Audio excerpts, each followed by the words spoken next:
Hello, everyone. Welcome to the Legacy Project podcast. I'm your host, Chandra Russell, and I'm so excited for my guest today, Laura Jurgens, Dr. Laura Jurgens.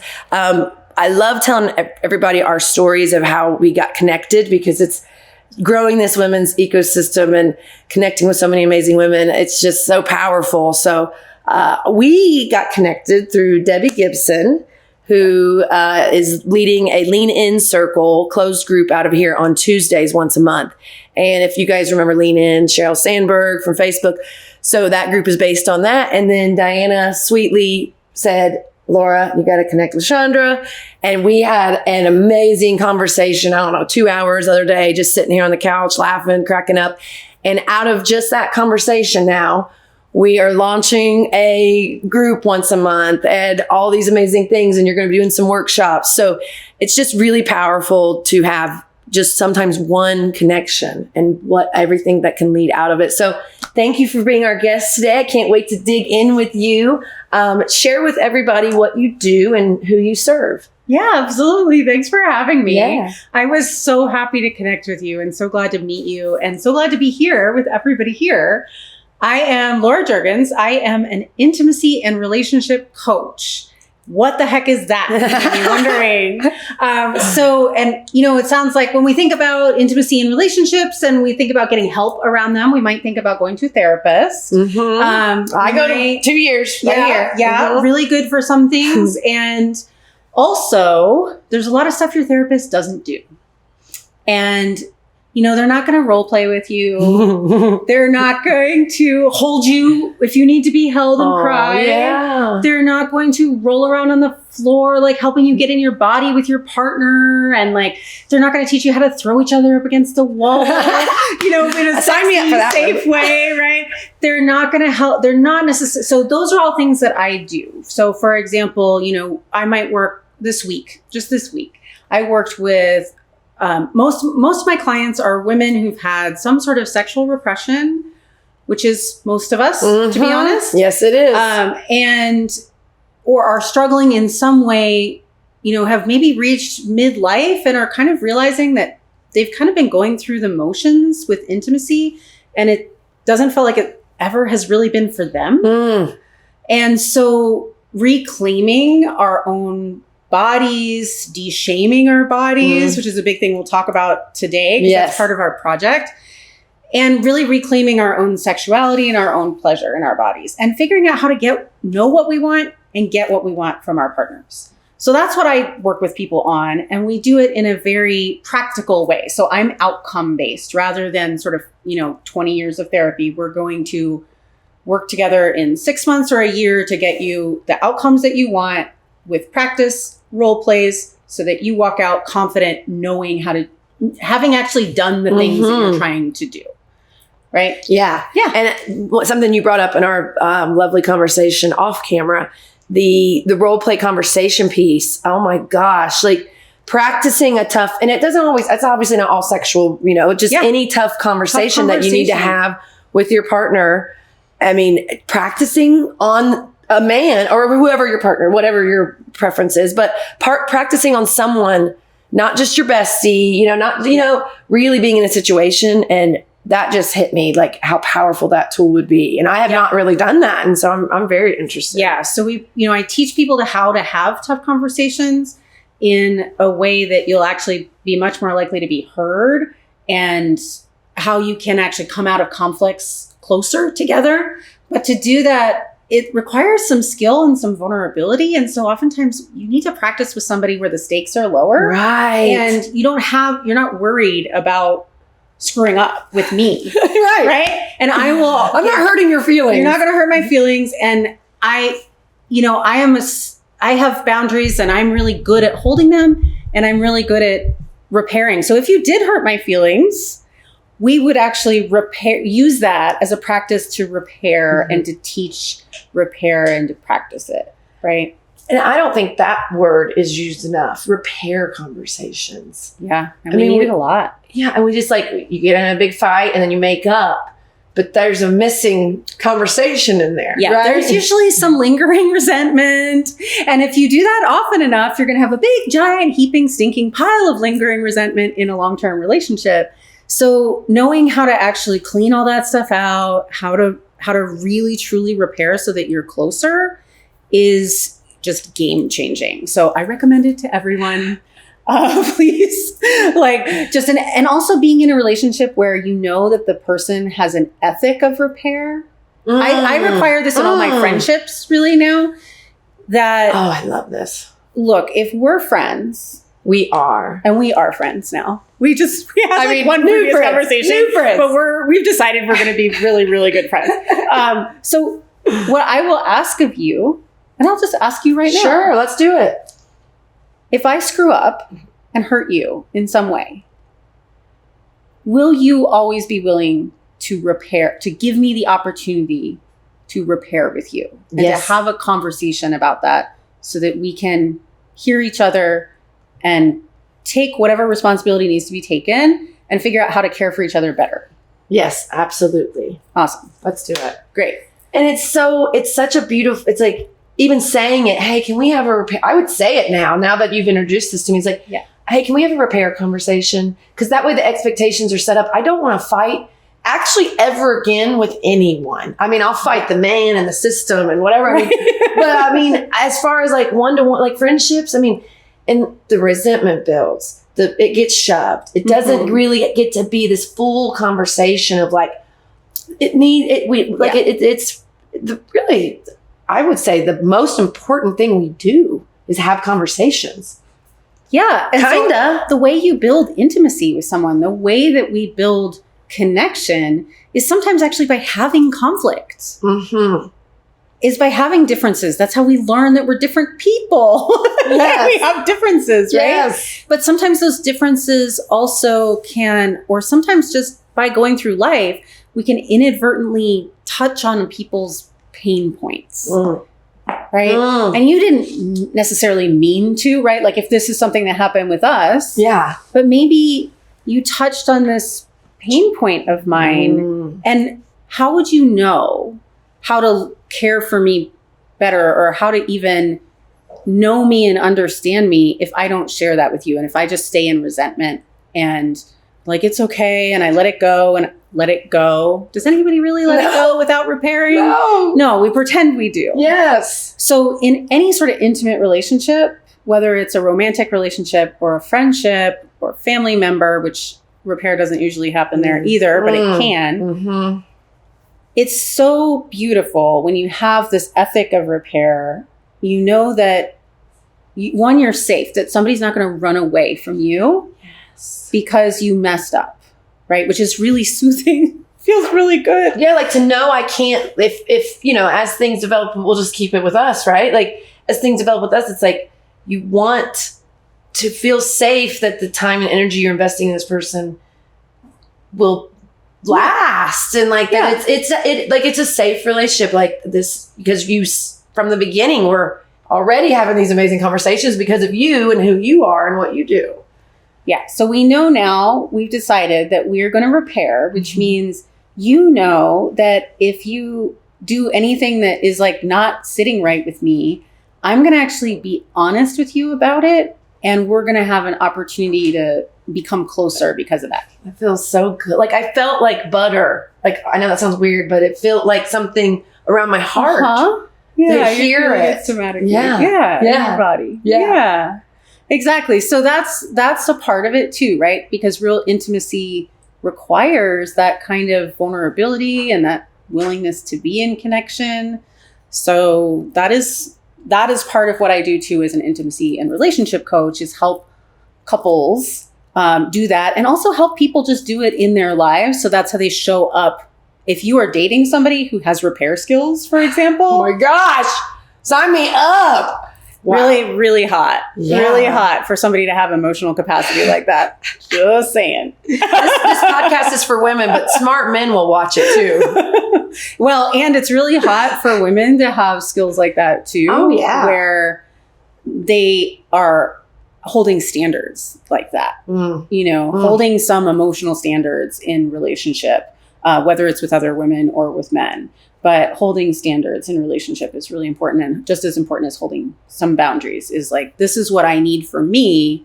And that's okay. We can own that. Yeah. Right. So, so we do that kind of stuff. And now, do you only do in like dealing with couples and like their relationships, or do you, a boss conversation you got to have, or a coworker conversation? Do you go into work with other types of relationships? Yeah, other types. So I do. And I have professional experience in very general life coaching before I really went into sexuality, intimacy, and romantic relationships. So I do sometimes work with people on other kinds of relationships, especially familial relationships, because there's so much of that we carry into all the other relationships we have in our life. So whether it's healing with sort of your inner parents that you've brought along with you, like all the sort of like critique aspects, and healing with your inner child relationship, healing your relationship with your body. But sometimes it's also asking for what you need at work. Yes. Right? And having some work-life balance so you can even have time to connect with your significant other. So those conversations, and they all translate. They all translate. The skills of interpersonal connection, which I had to learn from the ground up. I was a only child raised by a very dysfunctional parent and moved around all the time. So I had parents, single siblings. You're the only one. I'm the only one. Oh. And and she's like, a narcissist and an alcoholic. I had no social skills at all. Wow. Look at you today. Wow. So I had to learn them from the ground up, which actually makes me a really good coach because I understand how to break it down and how to learn how to communicate with people. You didn't have the bad habits because you had no habits. Well, no, I had a lot of bad habits. Okay. But I did, because I had to learn my way out of them, I know how to help people learn their way into better communication too. Yeah. And you've been through the fire. Learn to feel connected to people, because a lot of times, no matter what our family situation was, we oftentimes go through life feeling really alone, even when we're not. Not really knowing how to feel connected to people, not knowing how to take in the approval or validation. We might be seeking it, but when we don't give it to ourselves, we don't really ever feel worthy of it. And it sort of almost all just sheds like, water off a raincoat kind of thing. Just like that, all the good stuff just flies right off. And it was like, we want to catch it, but we can't absorb it. Yeah. So helping people really heal the relationship with themselves so that they can feel connected to other people is a big part of what I do too. Yeah. You have to start there. So you do a lot of one-on-one, and then you'll do 2-on-1 with couples. So I do individual work and couples, and then sometimes fun workshops like we're going to do here. Yeah. Well, let's jump into sharing with everyone the big news. Yes. We have our monthly Wednesday. I'm going to let you explain it, but it's so beautiful because with this space and with all the amazing women in my community, seeing who's stepping up and being like, I really want to offer this. I really want to do this. Nobody else is serving women in this way. And it's just this like bouquet of smorgasbord of amazing that's happening. And I am so excited about our third Wednesday. So third Wednesdays, right? That's what we got for May. That's what we got for May. But it will be monthly. It will be monthly. Dates TBD. We are busy ladies, so we can't always. But there is a monthly Wednesday happening for this amazing community. So share everybody what it is. We are doing a deshaming party every month on Wednesday evenings, and this is really. It's the culmination of a lot of the work that to me is like closest to my heart about, women walk through the world with so much shame, especially around our appearance and our bodies. Also around just even asking for what we want. Existing, saying what we think. But we're really going to start with body and appearance shame because it's so pervasive. And oh my God, do we all spend way too much freaking time beating ourselves up, draining our own energy with telling ourselves that we're not acceptable for whatever body part of the day, right? Oh my And I have gone through almost all of them. Yes. And we carry this, and it is a burden. It's heavy. It is a heavy burden. It takes so much time. we spend so much money on shit that doesn't actually make us feel better. Mm-hmm. So the whole point is you're going to come to this and you are actually going to walk out feeling better, lighter, mm-hmm. and we're building community at the same time. So I'm taking a lot of tools that I have used and learned from various different places, developed that I know work, that I've taught to clients, that I've taught to big giant workshops of people. And we're going to use the power of community actually to help release shame, because shame loves to hide in the dark. It wants us to hide and not tell anybody about it and just like eat ourselves away. Mm-hmm, right? Mm-hmm. So what we need to do is we need to open it up, bring it into the light, and we are going to get rid of some of that stuff so we can all walk around feeling lighter in soul. It's going to be so amazing. And your energy is incredible. We were just talking before we started filming. We got this big space. Okay, how are we going to sit? Where are we going to put the pillows? What are we going to do? Because this is going to be, you know, we're going to be on the ground and getting grounded. And I think when we talk about every single woman, maybe there's some that have evolved. Maybe you're there, but I'm not. Every single woman, every single day, at least once a day, probably has a negative thought about their appearance. Oh yeah, way more than once a day. I mean, that would be a miracle. Once a day. And you know, I've done so much work about it that I'm at a point now where I know when it's happening, but it still happens. And part of the reason is that the messages that were unacceptable don't stop. Right. So we move through the world and we keep absorbing. I got a stupid freaking ad on Instagram today. I'm just like innocently scrolling through cat videos. What was it? And here's this thing about, and it's, you know, it's targeted to probably because of my demographic or whatever. You know, I'm a mid-40s woman. And it's about these like jeans. There's this woman with this belly and it's about the jeans that are supposed to like pull in your belly or some shit. They look really uncomfortable. And I was just like, I was so offended, you know, just like we're human beings. We have bellies. Yes. But that stuff comes in constantly. So there's a point you can get to that I have gotten to, thankfully, is where my burden is so much lighter and I am not spending so much time and energy just like draining myself by all these negative thoughts about myself and just feeling horrible. So I don't do that anymore, but they do creep in and I have to do maintenance. So even if you've gotten to a place where you're pretty confident, right, you're still probably going to have to do maintenance, and you might as well come join us because we're going to have a really good time. Yeah, we are. It's going to be so fun. It's such powerful work. And the thing that I've realized and discovered really in the last year is the less shame, yes, equals more confidence. But with that confidence becomes the ability to be more vulnerable, which could technically cause more shame. So it's sort of this weird, but like each time is a little less shameful. Every time I'm more vulnerable, it's an opportunity to actually release it. Yeah. I think it's a positive feedback loop there. Yeah. It sometimes feels challenging, right? To be in the vulnerability and to admit it instead of just to be like shoving it down all the time. But it's an opportunity to release it. And because you're capable of becoming more vulnerable, you're also capable of connecting more with people. Right.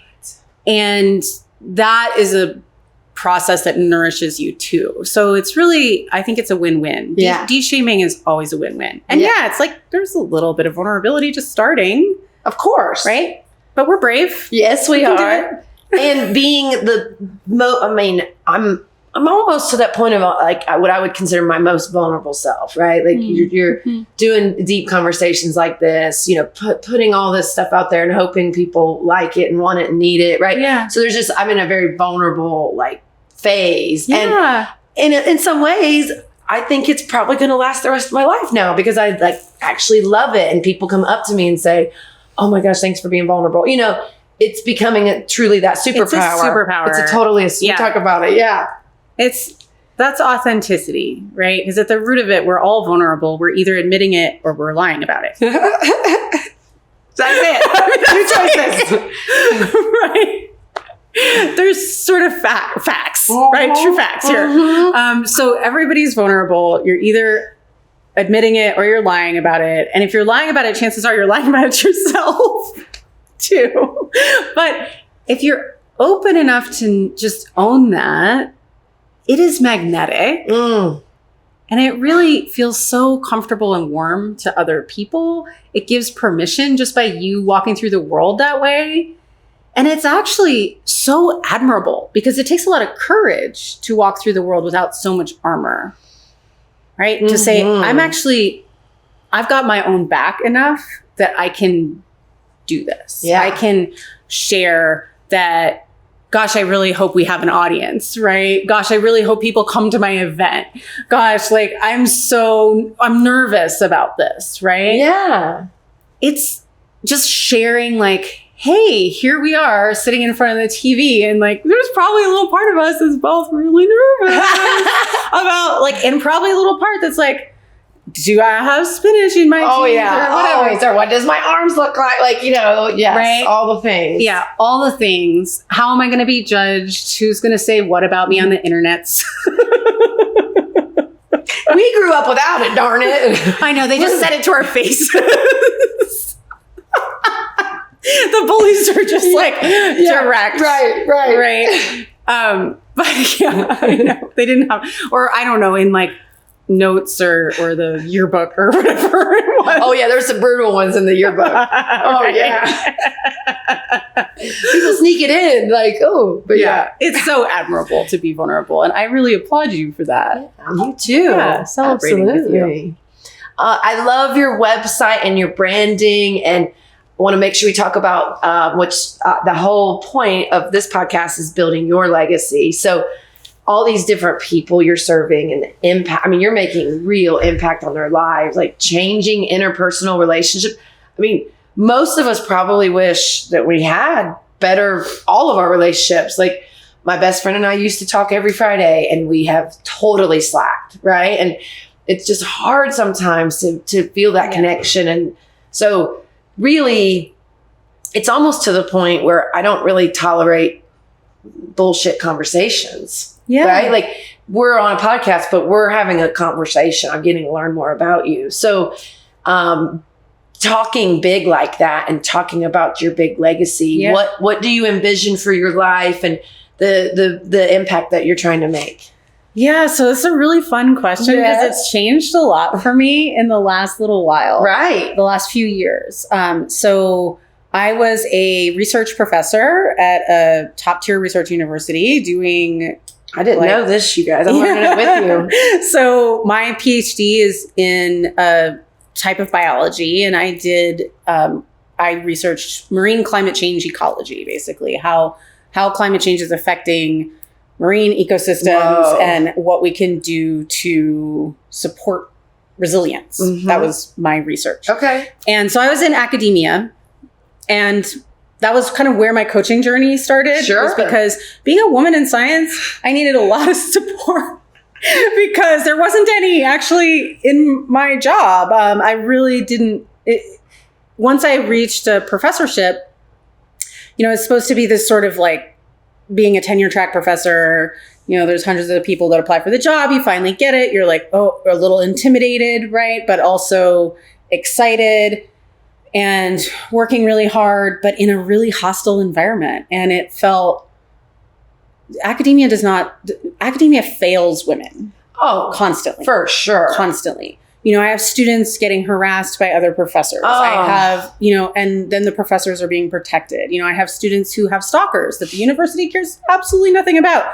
If their stalker goes to the same class as them, they're just like, it is horrifying. And I felt like part of the problem.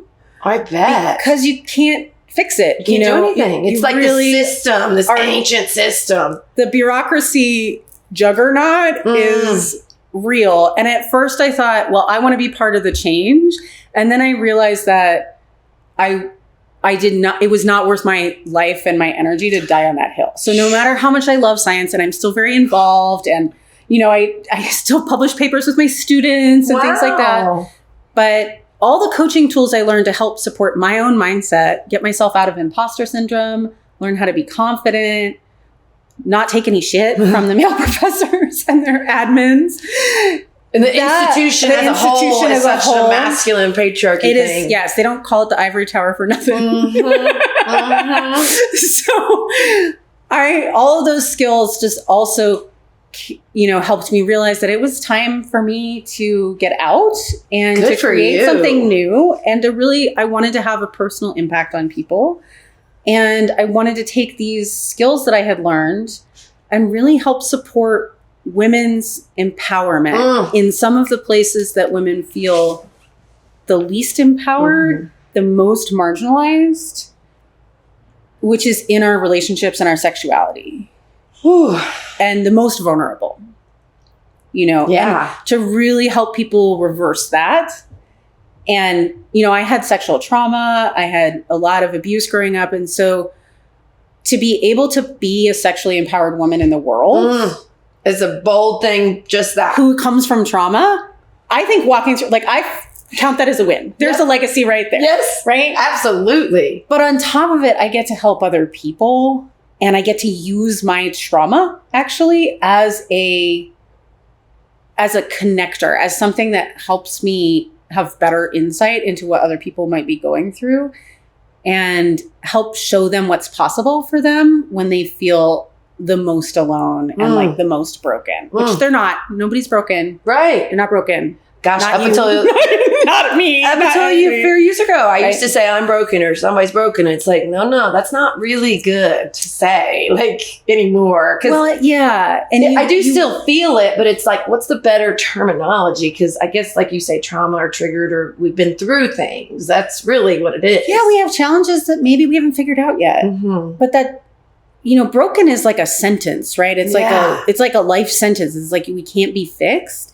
And that's not true at all. We all have this innate capacity for pleasure in this being.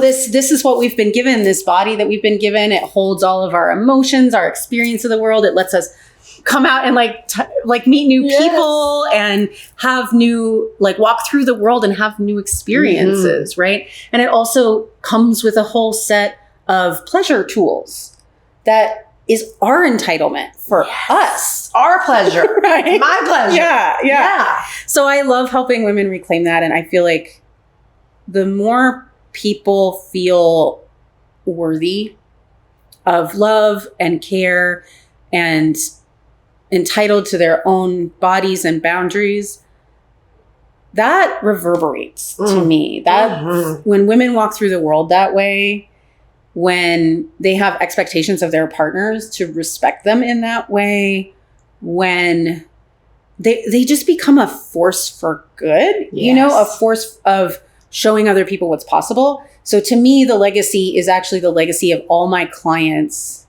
who are doing all the real work for themselves, because I have so much admiration for all the work that they're doing. You're seeing the hard work, this emotional labor. Yeah. And where they come out on the other side of actually putting that in and then being hey, that was actually kind of fun. Right. This could be fun. This could be playful and fun. Healing doesn't always have to be this giant drag. Thank you. Right. We have a good time in sessions, right? I'm always laughing with my clients. We're playing, we're doing silly stuff, or, maybe we're just getting really turned on. That's fun too. Yeah. And then learning that you can do that and that you can be there and you can walk through the world that way, it has a reverberating effect on everybody. So I feel like that's my legacy now, and that feels really great. And then, we just talk about circles and ripples here a lot, right? You make an impact to the one mom and she's, better to her spouse and better to her kids. And it's just, the ripples are so powerful when you're really aligned with who you are, but also some of my favorite people are the most successful and also the most playful and laugh the most, because what's the point if we're trying to strive for success and we're not having fun and having that playfulness, I think gets me. That I love that you're approached in that way, because a lot of times you see stuff and it's slog through all your pain again, and it's can we great, yay, that sounds great. Sure. But the way you frame it and the way you talk about it, it's like, this is fun. This is fun. The onion, we're peeling layers of the onion. Yeah. And like, and we're just finding ourselves, right? It's not like I don't give people advice. I help people find their own wisdom, right? And there's just stuff that's in everybody's way that we can get rid of. That's what we're doing. We're peeling away all the layers of the stuff that you've acquired that's not yours, giving it back to society, religion, the media, that ex of yours, your parents, wherever it came from, cleaning it all out. That, that dude in high school, whatever, wherever it came from, cleaning it out so that you get to be finding you, which is a joyful process. Yes. And it should be celebrated. So we do a lot of celebrating too. Yeah. And I love that you're on board with that because it's just so much more fun. Sometimes we think about our destination, right? People think about goals. Our society is very sort of goal focused, right? Which is great in a lot of ways.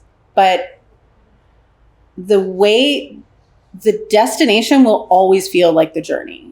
So this lie that people have, and I used to really have in my brain, oh my gosh, that if I only have this, I will get to feel good about myself. That was my 20s and 30s. Right? If I only have the degree, the job, the spouse, the house on the hill, the perfect body, the whatever, I was never one for fancy cars, but some people are, right? Fancy boat.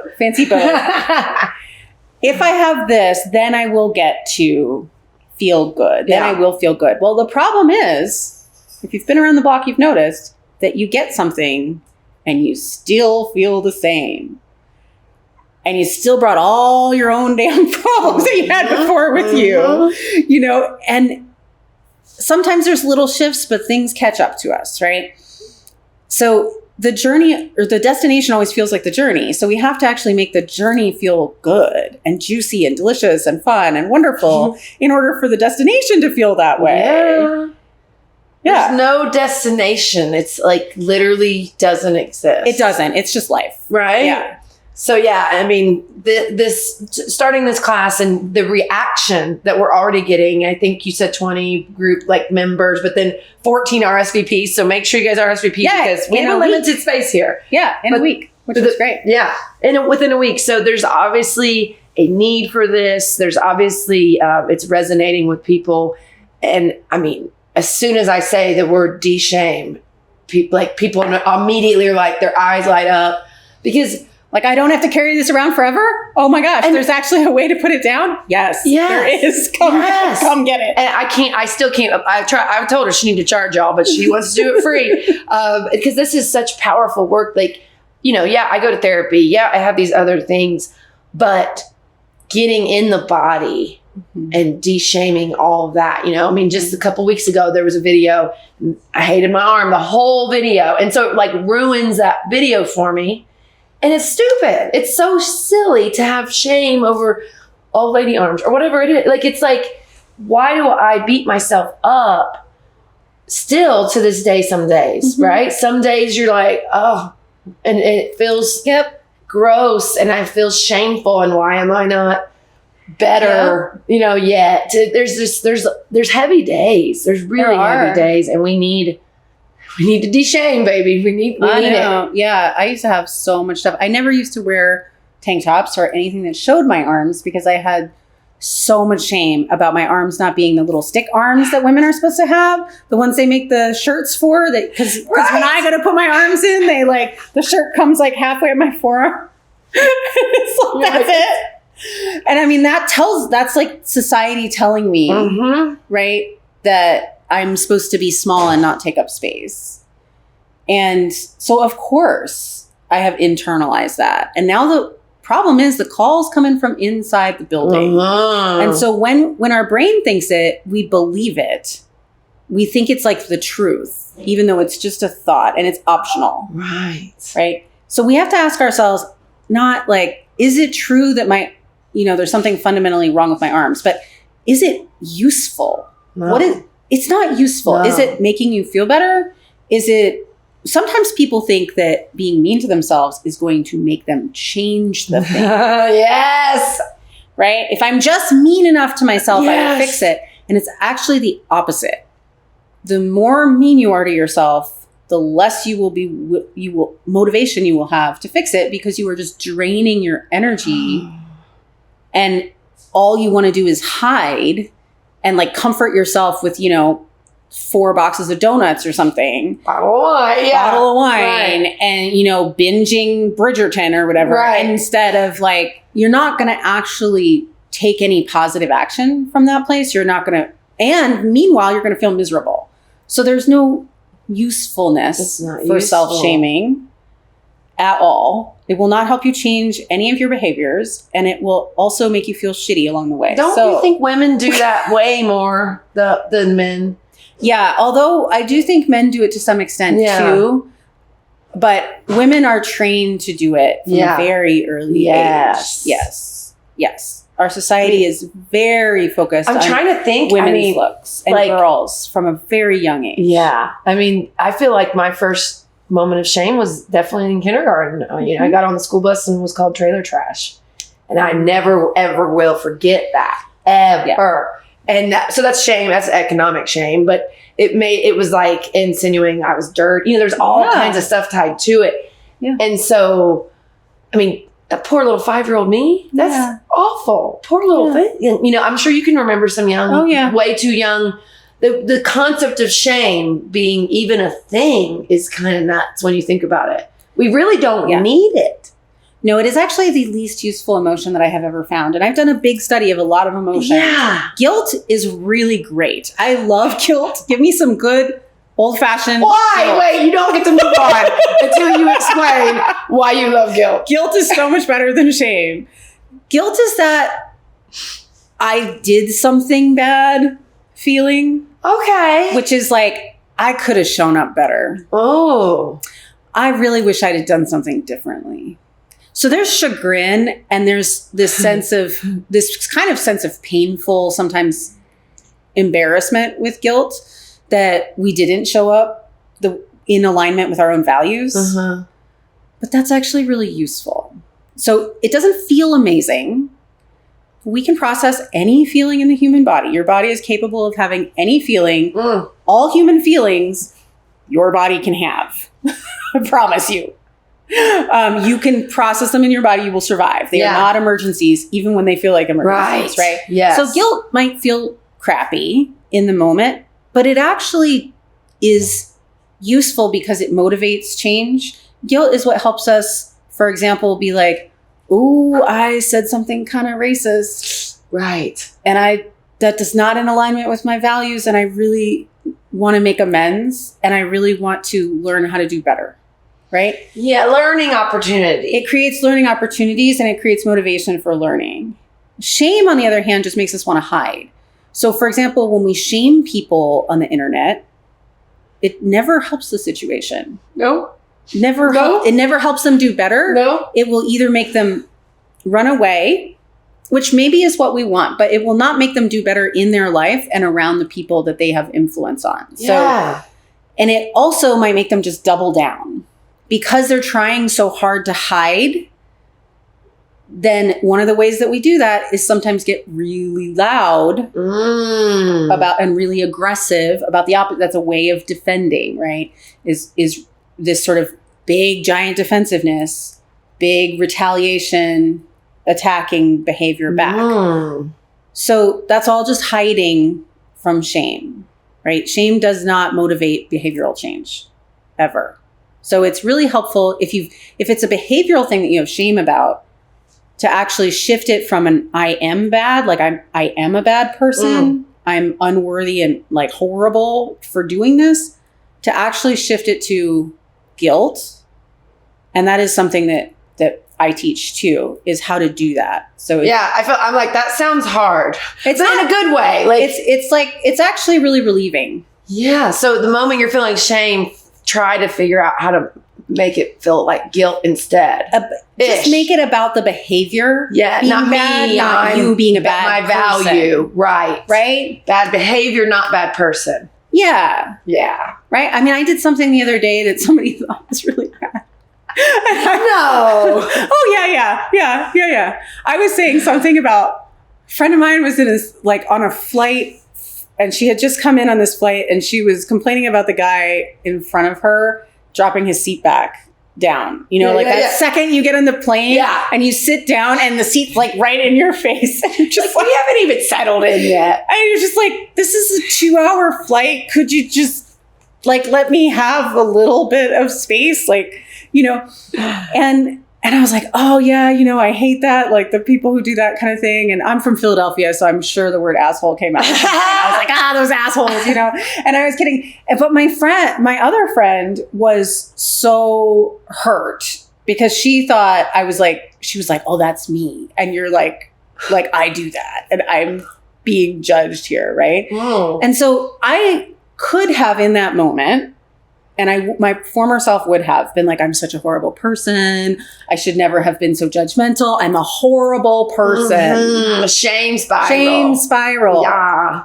But luckily I've done a lot of work on this. And now instead I was like, okay, I could have been more sensitive, and I could have watched how I talked a little bit more to be less flippant and less kind of like judgy about that in general, with the understanding that, people have different perspectives on this practice. Right? Yeah. So I could have showed up with more sensitivity. Sure. Right. And that was like a manageable piece of guilt that will help me do better. Yeah. Versus the shame spiral where I would have just been like,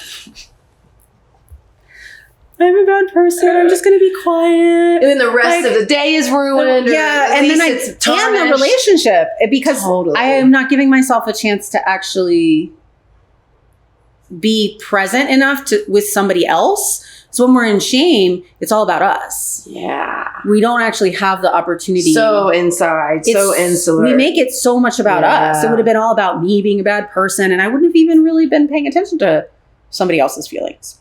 So yeah. I love that real world example. That's really helpful actually, because I'm like sitting here, I'm like, oh gosh, like guilt's still bad, but like I really see what you're saying. Where a guilty moment of actual, I made a mistake. Yeah, I made an error. That's okay. I'm allowed to. Human being. We're going to screw up sometimes. It's okay. Yeah. We can own it. We can feel a little bit bad about it. And guilt's like, you could see it you could put it on a piece of paper. Mistake. This happened, and this that's more like concrete, and it feels less attached to me. Like I like it. Yeah, exactly. Where shame, it just, as soon as you even say the word, I feel it in the pit of my stomach. And it stuff does flood in. Mm-hmm. So it's like, I don't like the word, I realize, just in our talk. So of course, and then de-shaming feels really powerful, like a powerful word, because of how much I think shame weighs for me. Yeah, shame weighs a lot. It's very cathartic to release it. And even the thought of being able to get rid of some of it feels, I think, quite delicious and freeing. So yeah, I think it's going to be a wonderful series. I'm so thankful and grateful that you have this space, Mad Genius Studios, where we can do this. And it's just going to be really fun. I think it'll forge a lot of really great connections in the community too, because this is intimate work. Totally. And I mean, that's going to be part of the, clubhouse rules, we call them here, because, it's all confidentiality. Yeah. We're going to set up a whole container where there's going to be a lot of discussion of consent and confidentiality and what happens in the clubhouse stays in the clubhouse is really what's happening with a lot of these events where, we are showing up really vulnerable. We are getting really intimate. And that's what makes women different. That's how we do business different. We're okay. We want that opportunity to do all this. And it's powerful. It's really, really powerful. And then thinking about all those women walking out of here, you said it earlier, lighter. Yeah. Lighter in spirit. There's going to be less burden. You might have to go straight to the bath after and soak in the tub. I don't know what's going to happen, but that's what's fun about it. We're going to talk about that too, sort of how to take care of yourself afterwards, what to expect. There can be some times of integration when you have released some shame. And of course, your brain is in a habit of shaming you about that. So we're going to have to be onto each other, or onto ourselves, I should say. Yeah. And, reaching out for support if you need it. But we're going to create that support system too. So, and every month, knowing this is waiting for me and here as a tool in the tool bag of dealing with our crazy lives, right? And no, like I keep thinking it's almost like I'm forming a team, right, around myself, but it's just all these different outlets and different ways to just continue striving to be the best version of ourselves, which is you know what we're all about in building our legacies. And you're just such a powerful woman that has a lot of gifts, and I love that you have this other background, like academia background.